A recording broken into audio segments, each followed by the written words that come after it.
Guys, അപ്പോൾ നമ്മൾ ഇന്നൊരു ഗെറ്റ് റെഡി വിത്ത് മീ ആയിട്ടാണ് വന്നിരിക്കുന്നത്. കുറേ നാളായി നമ്മൾ ഗെറ്റ് റെഡി വിത്ത് മീ ഒക്കെ ചെയ്തിട്ട്. അപ്പോൾ ഇന്നൊരു ഗെറ്റ് റെഡി വിത്ത് മീ ആണ്, മൂവിക്ക് പോകാനുള്ള ഗെറ്റ് റെഡി വിത്ത് മീ ആണ്. അപ്പോൾ നമുക്ക് നേരെ വീട്ടിലോട്ട് പോകാം. ഞാൻ മുടി കൊണ്ട് കെട്ടി വെച്ചിട്ടുണ്ട് കേട്ടോ. അപ്പോൾ നമുക്ക് ഫസ്റ്റായിട്ട് ഈ ഒരു മോയ്സ്ചറൈസർ ഇട്ട് കൊടുക്കാം. മുഖത്ത് കുറച്ച് ഇടാവുള്ളൂ കേട്ടോ. ഞാൻ ഒരു തുള്ളി എടുത്തിട്ട് കൊടുക്കാം. അപ്പോൾ ഇത് തന്നെ ഇങ്ങനെ കുറച്ചിങ്ങനെ ഇവിടെയൊക്കെ ആയിട്ട് ഇങ്ങനെ അപ്ലൈ ചെയ്ത് കൊടുത്താൽ മതി.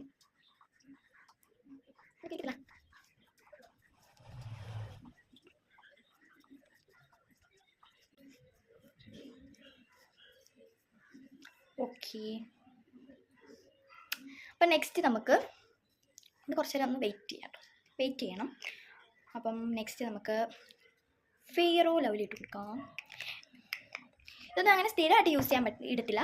ഇങ്ങനെ എവിടെയെങ്കിലും പുറത്തൊക്കെ ഇങ്ങനെ പോകുവാണല്ലേ ഞാൻ ഇങ്ങനെ ഇടത്തുള്ളൂ, അല്ലാതെ ഞാൻ അങ്ങനെ യൂസ് ചെയ്യത്തില്ല. പ്രത്യേകിച്ച് ഈ കല്യാണം അങ്ങനെ ആയിക്കോട്ടെ, അല്ലാതെ നമ്മൾ എവിടെയെങ്കിലും ജസ്റ്റ് ഒക്കെ പോകണമെങ്കിൽ ഇതൊന്നും ഇടത്തില്ല, പൗഡർ മാത്രമേ ഇടത്തുള്ളൂ. നമ്മളിതിപ്പോൾ സിനിമയ്ക്കൊക്കെ അല്ലേ, കുറച്ചൊക്കെ മേക്കപ്പൊക്കെ ഇരിക്കില്ലേ. ഓക്കെ, സന്തൂർ ബ്യൂട്ടിയുടെ പൗഡറാണ് നമ്മളിനി അടുത്തതായിട്ട് ഇട്ട് കൊടുക്കാൻ പോകുന്നത്. അപ്പം നമുക്ക് പൗഡർ ഇട്ട് കൊടുക്കാം.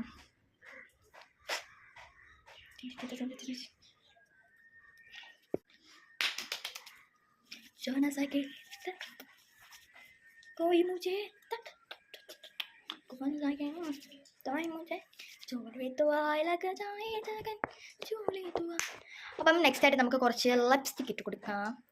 ഈ ഒരു ലിപ്സ്റ്റിക് ഷെയ്ഡാണ് കേട്ടോ ഞാൻ ഇട്ട് കൊടുക്കുന്നത്. കുറച്ചിട്ട് കൊടുക്കാം നമുക്കിങ്ങനെ. ഓക്കെ, അങ്ങനെ നമുക്ക് ബ്ലെൻഡ് ചെയ്താൽ മതി. ബ്ലെൻഡ് ഗായ്സ്, നമ്മളെല്ലാം ഇട്ടു. ഇനി നമുക്ക് നെക്സ്റ്റ് വരയ്ക്കാം.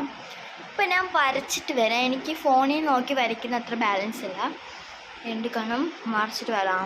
ഗായ്സ്, ഞാൻ ഐലൈനറൊക്കെ വരച്ചു. അപ്പോൾ എൻ്റെ മുഖമെല്ലാം സെറ്റായി. അപ്പോൾ ഞാൻ ഇന്ന് ഇടുന്ന ഔട്ട്ഫിറ്റ് ഈ ഒരു ബാഗി ജീൻസും ഈ ഒരു ക്രോപ്പ് ടോപ്പുമാണ്. അപ്പോൾ നമുക്ക് ഫൈനൽ ലുക്കിൽ കാണാം. അപ്പോൾ ഗായ്സ്, ഇതാണ് എൻ്റെ ഫൈനൽ ലുക്ക്. ഇഷ്ടപ്പെട്ടാൽ കമൻറ്റ് ചെയ്യുക.